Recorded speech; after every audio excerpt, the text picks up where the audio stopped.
প্রিয় দর্শক, আমরা যে ভুলটি অধিকাংশ খামারিরাই করে থাকি, আজকে বলবো সেই ভুলগুলোর বিষয়ে কথা।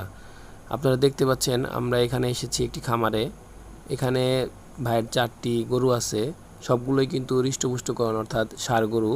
তো এগুলো ভাই মোটামুটি অর্ধ লাখের উপরে দাম দিয়ে কিনেছেন। তো দেখুন, আমাদের যে বিষয়টি লক্ষ্য রাখা উচিত, আমরা গরু কেনার আগে আমাদের খামারটি ভালোভাবে ব্যবস্থাপনা করব। কারণ হচ্ছে খামারের চারপাশটা দেখুন কিভাবে বদ্ধ করে রেখেছেন। এখানে কিন্তু গরুগুলোকে একরকম অত্যাচারিত বা নির্যাতিত করা হচ্ছে, কারণ তারা শ্বাস প্রশ্বাস নিতে পারতেছে না ওইরকমভাবে।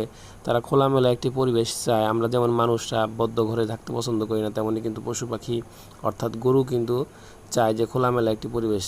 সেক্ষেত্রে আপনারা যে ভুলগুলো করেন সেগুলো হচ্ছে খামারের চারপাশটা বদ্ধ করে রাখেন বা আবদ্ধ করে রাখেন। আপনারা অবশ্যই এই বিষয়টা খেয়াল রাখবেন।